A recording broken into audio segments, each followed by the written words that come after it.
Hi. Thanks everyone for joining today. We're going to have a ton of fun in just 60 minutes learning to use Ray data to do some really cool generative AI stuff. There will be cat pictures, I promise. There will be other pictures. We'll get an LLM involved, and you'll get to go hands-on to practice a little coding. And by the end of the session, you'll have some great notes, but also some examples of code that you can use to do interesting data processing and Gen AI work with Ray and Ray data.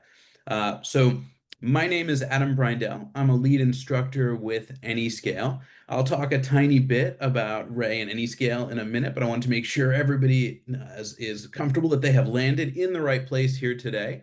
And hopefully you're able to participate with your own Anyscale account and follow along here.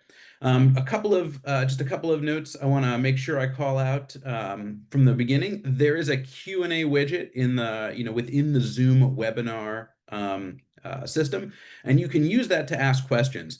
Because we're going to cover a lot of really interesting technical stuff in a short amount of time, I won't be able to answer every single question live, but we have an entire team of folks kind of supporting this on our end who will help with those questions and answers. So whether it's a technical issue with your Anyscale account or whether it's a really interesting question about Ray data and distribution of block sizes or something like that, feel free to jump into the Q&A widget and punch those questions in. We'll try to get those answered as quickly as possible.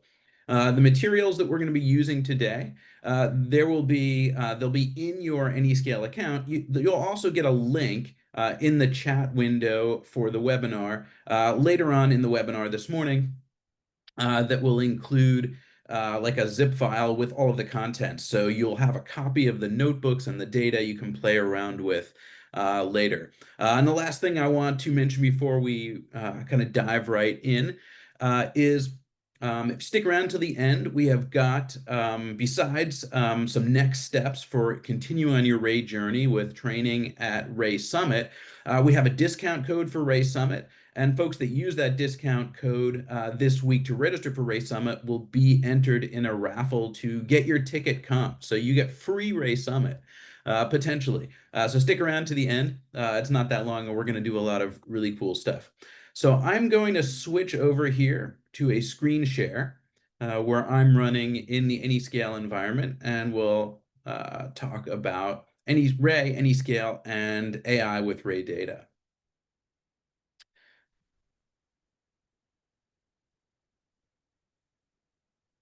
All right, so I've got my screen share running, and you should see what looks like Jupyter Lab. And if you think it looks like Jupyter Lab, you'd be right. It is Jupyter Lab. Jupyter Lab is one of several interfaces that's supported within Anyscale. I'm not going to go into all the other options. There is, VS Code and console stuff and things like that. The instructions that we've distributed hopefully will get you to this point of running a compute cluster in Amazon, which is kind of hiding in the background here. We've got a cluster for everyone, including multiple GPUs. And in the front end, we've got this notebook. So we'll hop right in here, make sure this thing is alive here with some imports. And we'll get right down to some technical info because we want to have time to talk about a few things and for you to actually try some code.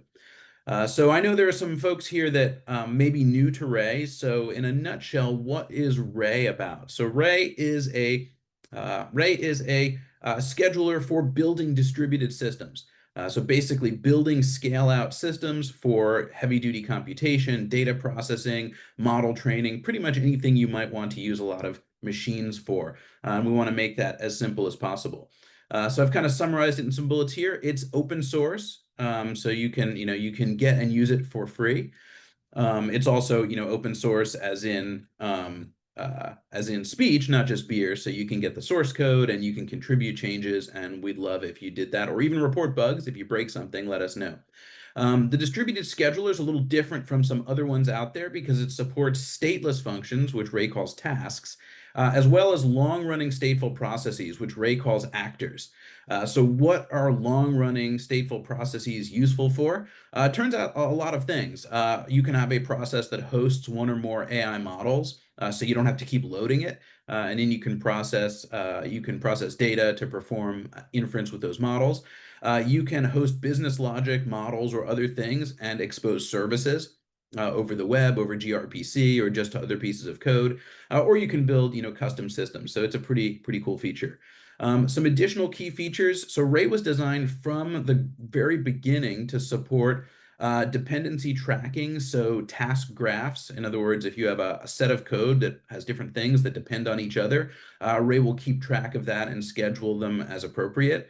It's data movement and resource aware. If you have one piece of code that consumes a large amount of data and needs to move it around, some other piece of code that requires GPUs, Ray will place these pieces of code in the right places in your cluster in order to optimize, minimize data movement, make sure your code has the resources it needs.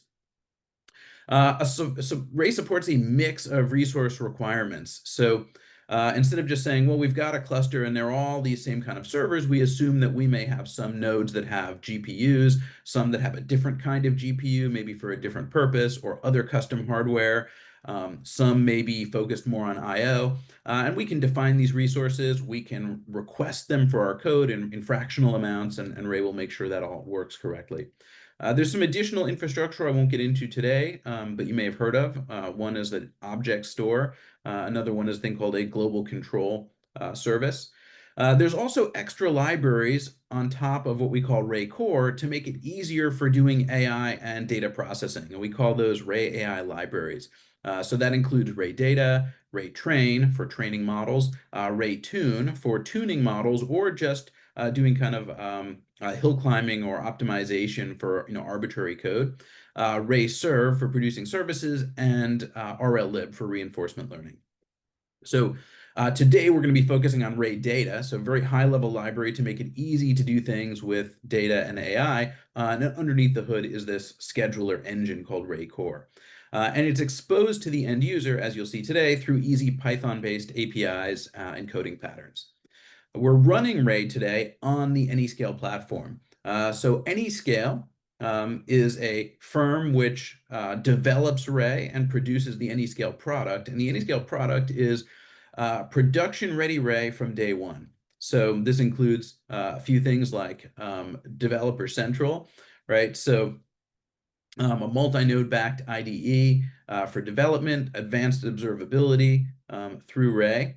An optimized runtime, so faster performance and better GPU utilization versus the open source version. A cluster controller, so things like proactive unhealthy node replacement. 0 to 100 nodes, 60-second cold starts, which is pretty cool. And then, of course, expertise, so access to training, 24/7 support, professional services from the folks that are building and optimizing Ray itself. At a high level today, we're going to kind of look at a few topics, but through a very concrete example. So the really high level pitch is scalable data ingestion using Ray data, transforming data using pipelines and operators. So we'll see example of that. Scalable batch inference processing with accelerators. That's kind of a mouthful, but what we mean is, so the accelerators are GPUs. The inference processing is using AI models to make predictions. In this case, we're going to be using some generative AI models. And the scalable batch inference part means that we're going to use a pattern that could scale to arbitrarily large sets of data, which is a nice capability.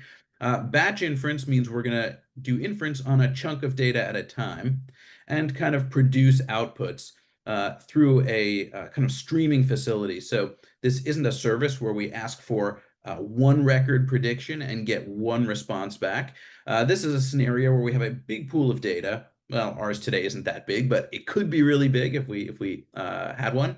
And we're going to do inference on all of it in chunks. We're going to demonstrate a relatively new feature in Ray, which is Ray Data, which is the join capability. So it's always been possible with some custom coding to do joins in Ray, but folks wanted to have a really easy way with Ray Data to say, I've got these data sets and I want to do a join using kind of common data engineering semantics and just make it easy and make it fast. And so we did that, and we're going to demonstrate that today. And in our example, we're going to also show scalable LLM inference So we're going to have an LLM in here along with the pictures of cats and other creatures, and fractional resource scheduling. So we each have two GPUs for our clusters today, but we're also going to see how we could run essentially four model instances on our two GPUs by kind of splitting up the GPUs. So we'll see how that works out. So the specific scenario to demo this is actually really fun. What we've got is two data sets that are small text data sets. One is a list of animals. I'll show you those in a second. Another one is a list of clothing that those animals might wear. And what we want to do is we want to build up a pipeline that can take the animal descriptions and generate images. And then we want to join those data sets together so we can generate images of animals that are in a particular kind of outfit. And then ultimately, we want to use LLMs to enhance our prompt. So if you've done image gen work before, you may have noticed that LLMs are actually pretty handy at taking a bare bones image description and making one that's much richer. And so we're going to do some things with that. So we'll see how this runs here. The basic idea is to start with some minimal Gen AI code, the kind of thing you might copy and paste right out of the Hugging Face website, and then look at how we can run it at scale. So we're not going to kind of talk about the principles of Gen AI here. What we're going to focus on is you've got a little Gen AI code that runs on your desktop or on your one server, and we want to run this at scale. So here I've got an example where it says pipe equals and then the line underneath it. So this is the kind of thing you could just about copy out of the Hugging Face website. It uses a pre-trained, fast, stable diffusion model and a GPU to make a prediction using a particular text prompt, a certain number of inference steps, and produce an image. So that's going to be the kind of the kernel of what we're doing, and we want to do some neat things with it at scale. So I've got a little more detail and kind of the things that we want to take advantage of in order to get the most out of our pipeline when we're trying to build this thing in for production, right? So like I said, it's easy to copy and paste off of Hugging Face. It's a great starting place, but what we're trying to do with Ray Data is to accomplish the kind of things that we need in a more enterprise scalable setting.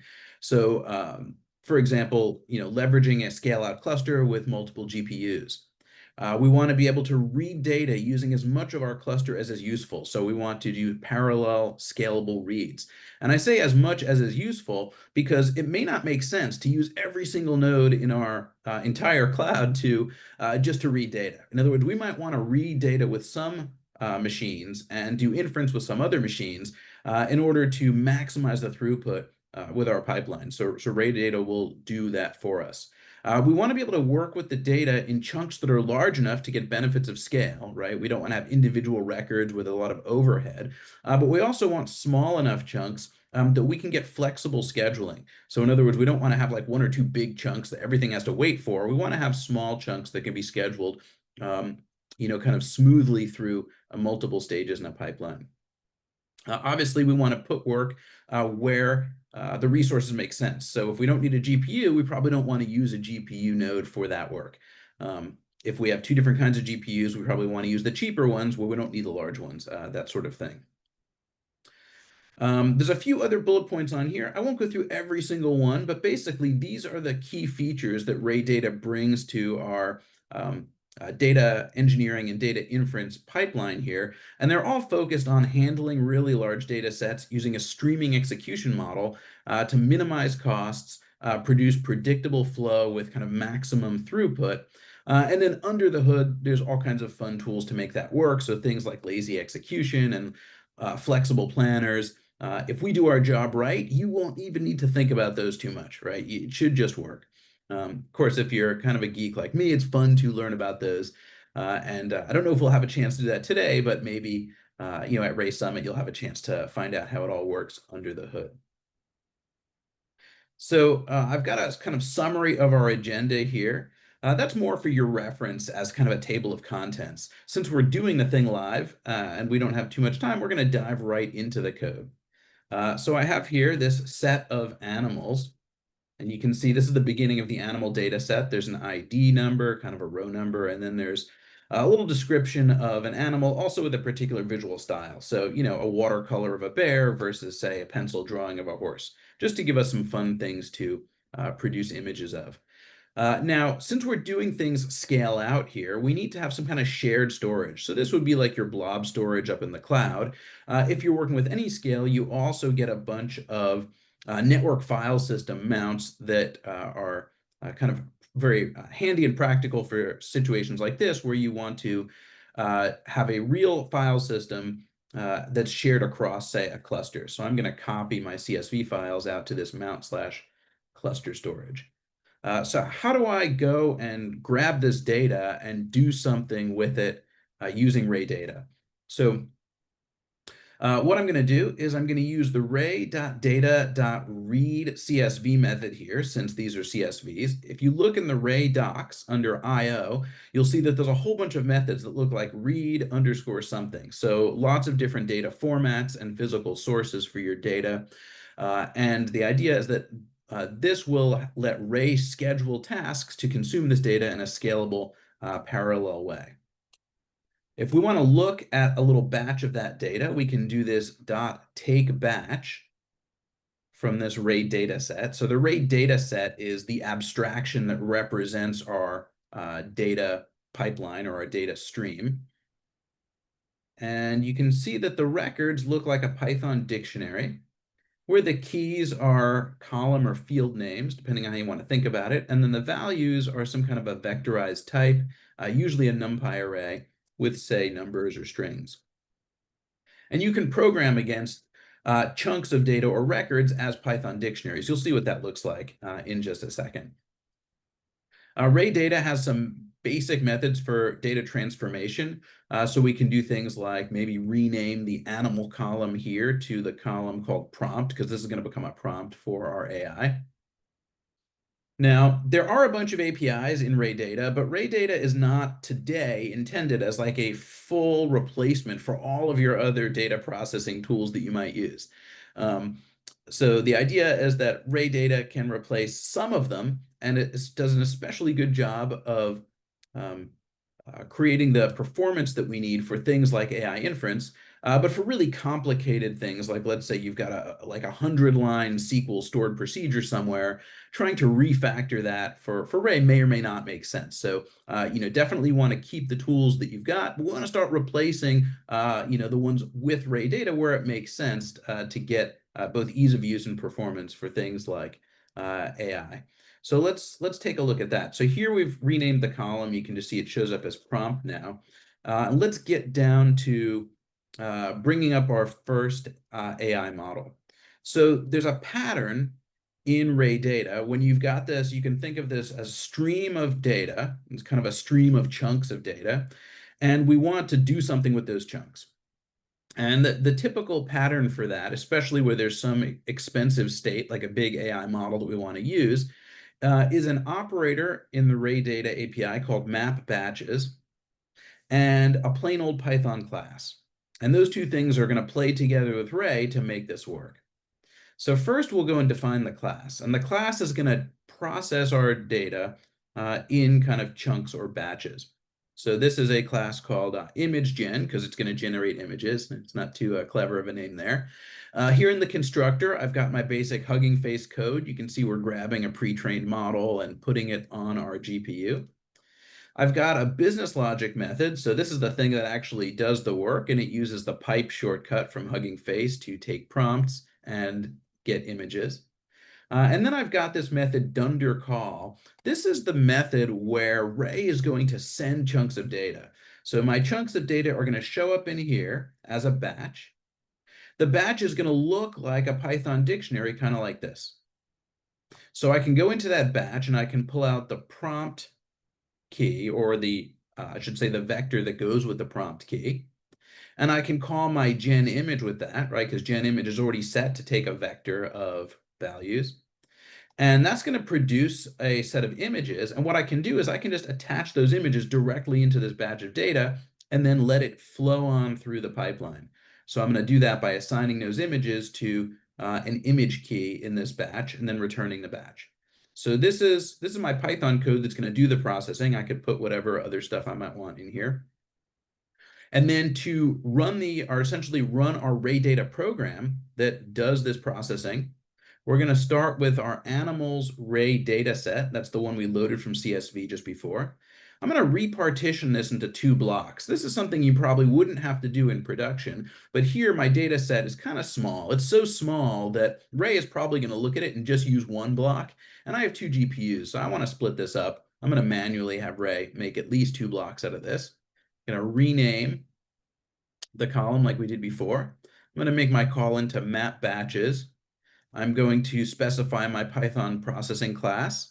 I'm going to tell Ray that each of these class instances, which are going to become Ray actors somewhere in my cluster, that they're each going to need a GPU. So one GPU for each. That I want two of them all together. That's the concurrency equals 2. And batch size equals 8 is the size of the batch that I want to feed into this actor. Right, so this is actually a really cool feature because the size of the batch here is based on our AI engineering versus the size of our blocks, which come up here in the repartition. That's more of a data engineering issue. And when you're building real systems, you're going to have different AI steps that need different batch sizes, and you're going to have different data engineering steps that need different block sizes. And so we want to be able to adjust those separately. So with Ray, those are decoupled. You just specify what you need, and Ray will take care of it. So let's evaluate this class and this pipeline. And notice, even though pretty much all the logic is already specified here, there's nothing happening. And that's because Ray data sets, like a lot of other large scale data processing frameworks, use lazy evaluation for improved performance. So they won't aggressively or eagerly start processing your data. If we want to kind of turn them on to run some records, we can say something like take a batch from the resulting data set, this animals underscore images here, and let's just see what those look like. And we get some output. You can see there's some progress bars that represent like looking for the files, reading them, repartitioning, our map batches you can see in here. There's also some logging output where you can see we're pulling down the model. And here is our output batch, right? So once again, it looks like a Python dictionary, only now it has some images. And we can go and look at one of those images and see if we have an image. Ah, that's good. Okay, well, hopefully it's good. If the prompt is about a cat, then it's good. If the prompt is about, a horse, then maybe there's a model issue. But we can see that our pipeline was working here. We've got a nice cat picture. And that brings us to a place where you can actually try with just what you've seen so far to do a little bit of a data engineering project on your own. We'll take about 5 minutes for this lab here. So what we want to do here is take this data set that we've just been working with, and we want to, instead of just doing a take batch with 3 records, we want to take the whole thing and write it out to storage as Parquet data. So we're going to pick the Ray data set you'd like to write, and I'll give you a hint. It's the one we just defined, like a couple of cells up.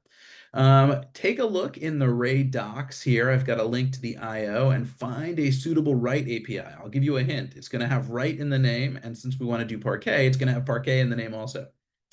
And when we write, we're going to have to pass a location to write to, and we want to remember to use a shared file location. So I recommend this mount/cluster storage that we've been using because that's shared, meaning it's visible from all of the workers in the cluster.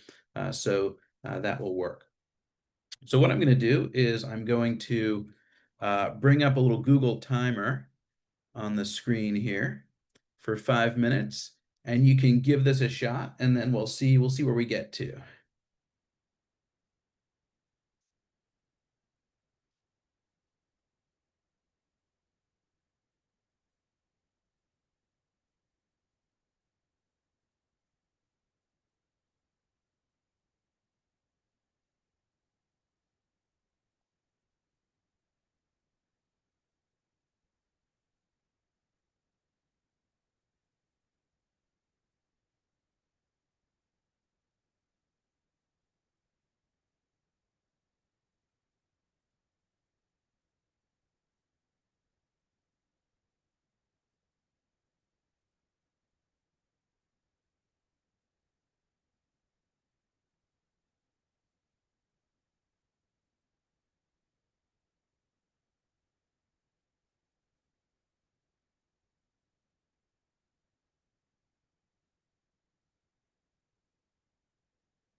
All right, so hopefully you're able to give that a shot. I'll show you what the result looks like. I kind of cheated and ran a solution over here in another window so that I wouldn't kind of interfere with my main notebook, but I'll show you what the code looks like. You also have it in a solutions notebook if you want to look at that. But you're going to take a array data set like this and use the write Parquet API and then tell it where we want to write to. So this is a folder. You could actually write just to mount/cluster storage and not say animal images.parquet. That would work too. But we're going to have some other stuff in there. When that runs, so this is what it looks like on my cluster. If I do an ls on mount cluster storage, I've got some other solutions already run. So I've got some things in this directory that you may not see yet. But this is the folder we just wrote.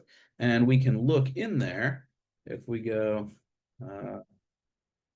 and let's see, maybe we'll go -LA so we can see a little bit better. So you can see that we've got our two chunks of data are both in Parquet files here, sitting inside that folder. So we've managed to process all of our data and persist it. So we'll do some more stuff with this in a little bit, but let me flip back to our main presentation. And we'll take a look at making a fancier prompt by doing our join.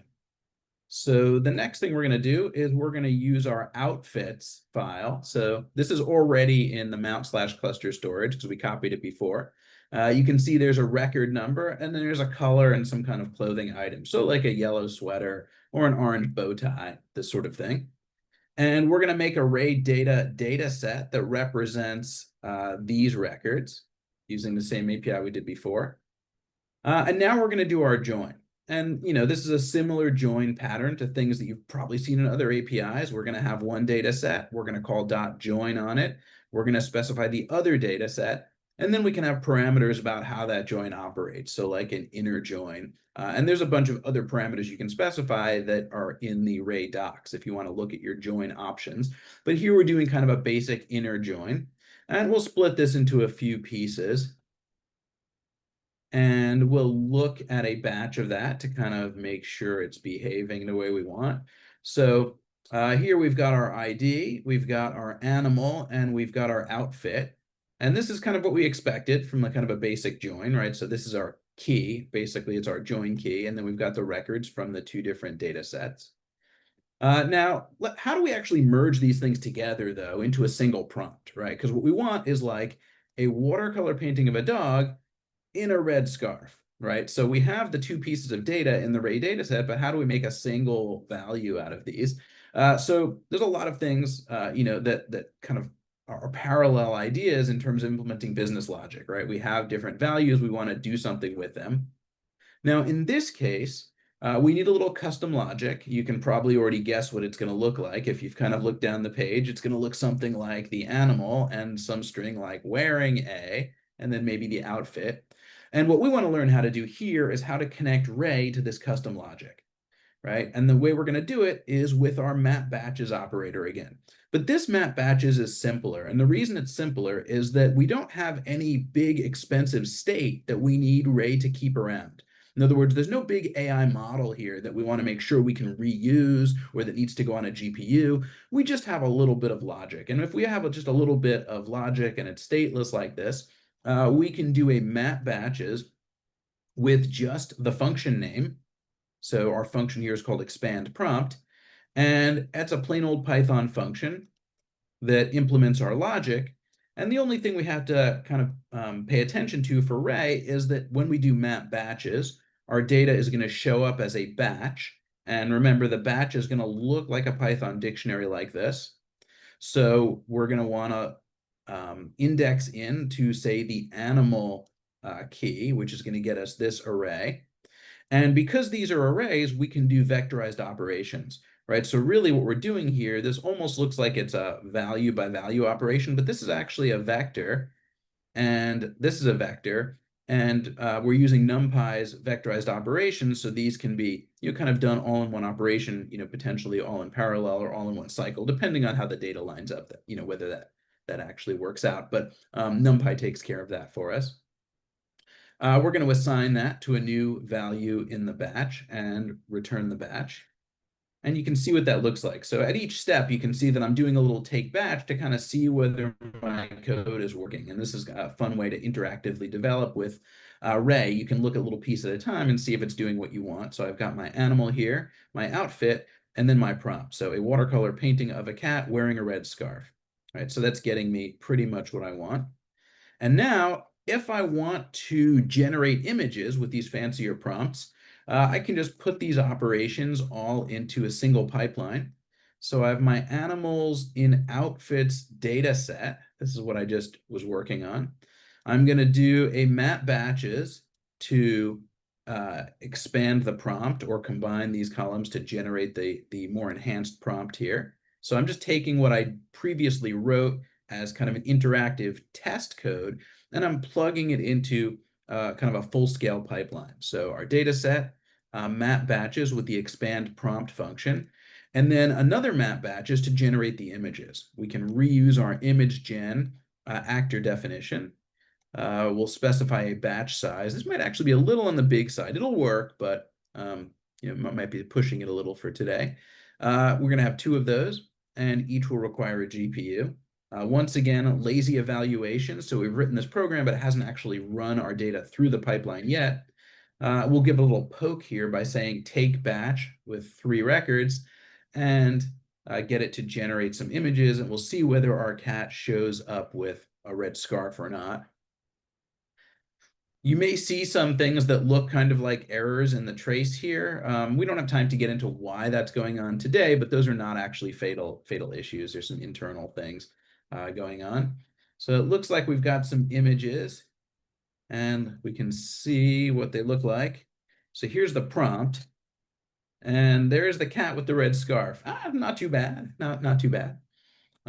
Cool. So we've seen how now we can kind of combine some custom logic with a stateless call, like for working with our prompts. We've joined some data sets. We're generating images. So we can actually do another little lab here. In the previous lab, we produced a parquet table. That's sometimes an okay way to, store images, but other times people want just kind of images stored separately as actual image files.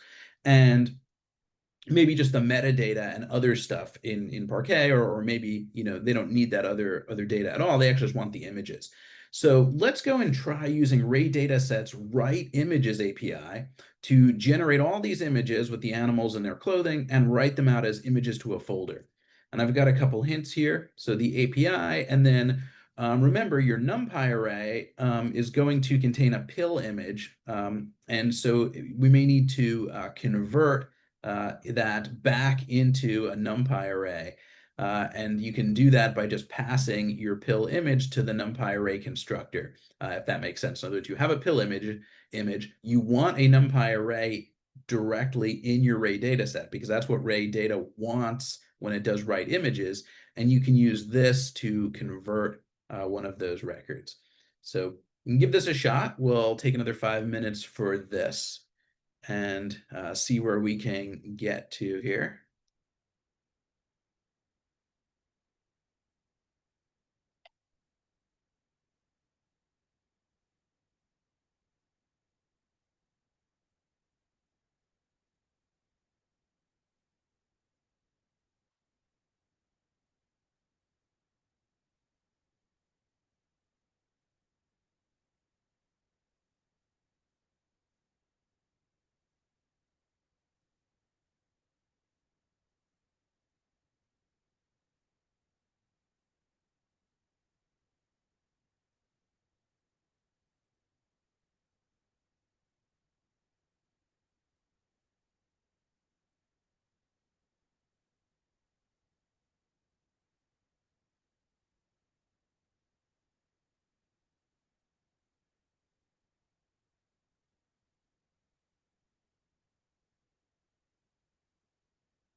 All right. Now, this was definitely a bit more of a challenging lab. So if this is your first time ever using Ray or Ray data, don't feel bad if you weren't able to do this in 5 minutes. It is definitely something that, it's like a lot of things. It's easy when you already know how to do it, but it is not necessarily super fast the very first time you go to sort it out.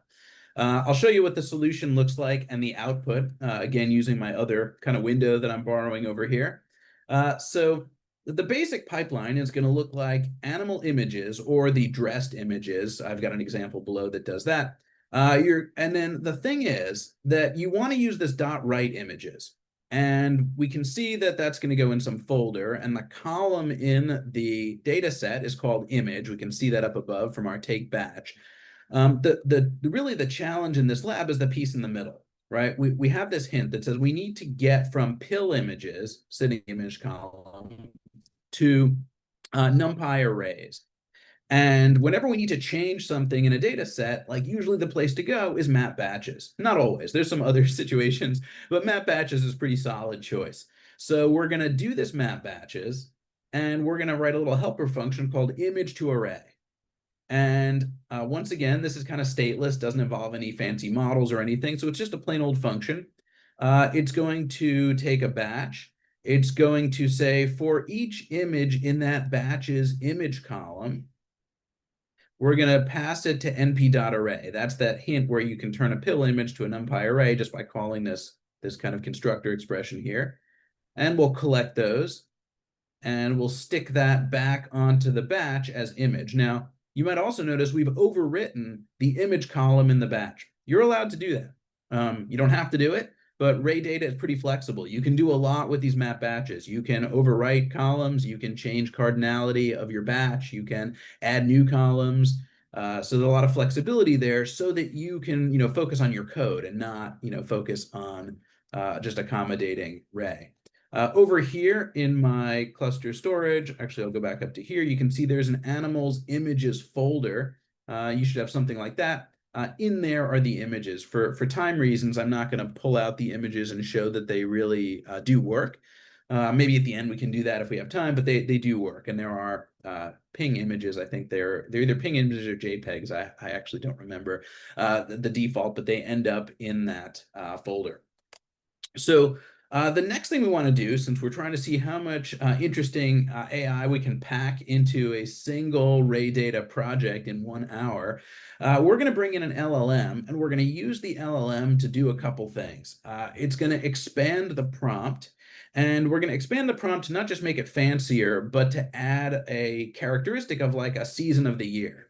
Because one of the fun things you can do with LLMs is you can use them to augment data or analyze data in the process of doing something else. So here we're actually going to choose a season like spring, winter, summer, or fall. We're going to create a prompt that goes with that season, and then we'll feed that into the rest of our system. The basic pattern is going to be create a Python class to encapsulate the logic and the data transformation. We're going to use map batches to route batches of data from our array data set through this operation. So the same thing we've seen before. And here, now we're going to have, we've got our image gen. We've also got our LLM. We could just do one of each on the two different GPUs, but we want to just to show Ray's capability at parallel processing and also fractional resource allocation. We're going to run two instances of each model. So we'll run an LLM on each GPU and an image generator on each GPU, and we'll see how we can make Ray handle that. So let's take a look. So this class, again, it's a regular Python class, but it's got a little more logic in it this time. We've got our setup here with a smallish language model. We've got our business logic here, and for each prompt, we're going to randomly choose a season. We're then going to make a prompt by kind of patching together that season along with a statement of what we want the assistant to do. So generate the image description with elements according to the season, keep the animal with the clothing. So we'll kind of put in the boilerplate for that. And then we have this dunder call, which is kind of like the adapter where the data is going to show up from our Ray data set.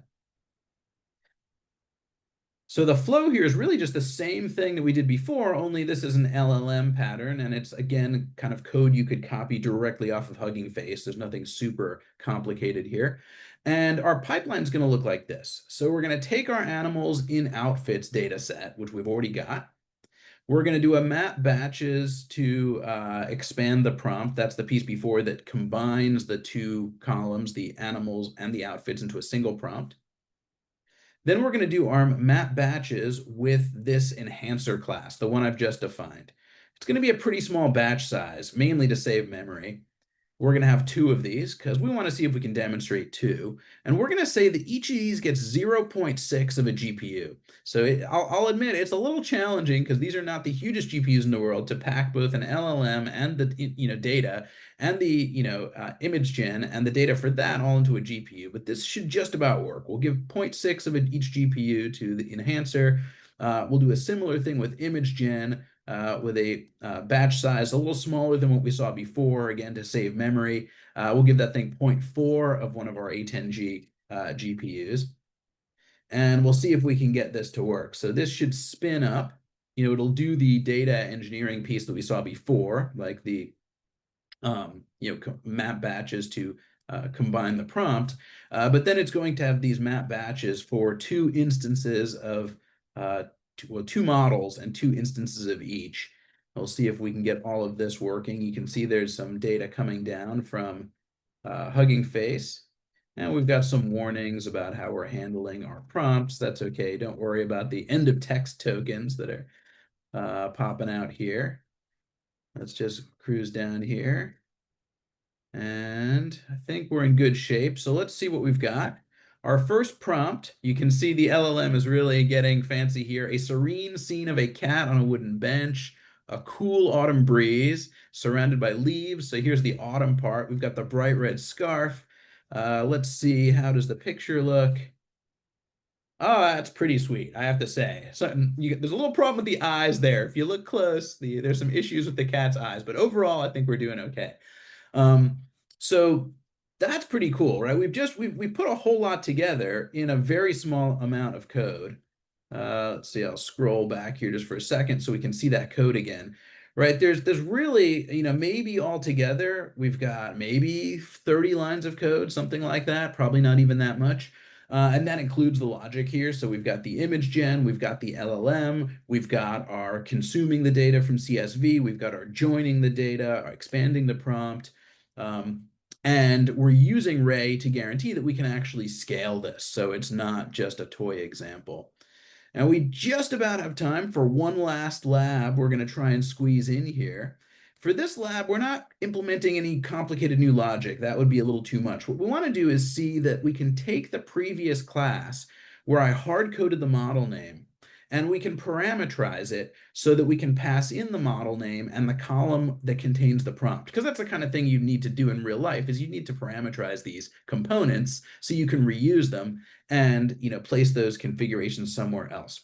So we'll take a few minutes to try this. There's not really any new logic here, but you will need to look in the docs to see how you would pass a parameter from your Ray data pipeline and your map batches call. That's where it's going to go. How do you get the value from map batches to show up in the class that you're mapping the batches through?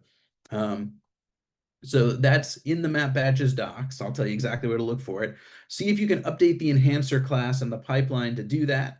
We'll take our 5 minutes here and give that a shot. If I can find the window here with the timer, we'll see if we can get that to run.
All right, so that was probably an easier lab than the last one, but still kind of interesting. I'll talk about that for just a second, although we're running up against the end of time here. So we'll just talk about this for a moment. There is a solution in the solution notebook and in the zip file we're going to give out, but the basic piece here is the part I've highlighted on my screen. So in this case, we're going to pass function constructor args with our parameters, and those are going to show up in the constructor, so as the constructor args for the class that we're using in our pipeline. So there's a bunch of parameterization facilities like this within Ray data. I'm not saying that the way it's written here is exactly the way you'd want to do it. There's lots of different patterns, but my main goal in this example is to show that you can hard code these things to kind of get started, but you're not stuck with like a hard-coded pattern or having to do some really weird code generation or something mechanism. Things are parameterized in sensible ways, and the facilities exist in Ray data to be able to factor your code in a way that makes sense for separation of concerns. So we're pretty much running up against time here. There are some fantastic questions. I wish we could hang out for another hour and talk about all the questions. We can't do that, but I do want to make a couple of announcements about Ray Summit and next steps. So thank you so much for joining this webinar here today. If it feels like it went by fast, it feels like that to me too. So I'll be able to review this and play around with this content later on. Please come to Ray Summit on November 3rd, where we're going to have training, and 4th and 5th to see all the latest going on with Ray. We have a discount code for you, so hands-on 25 will get you 25% off.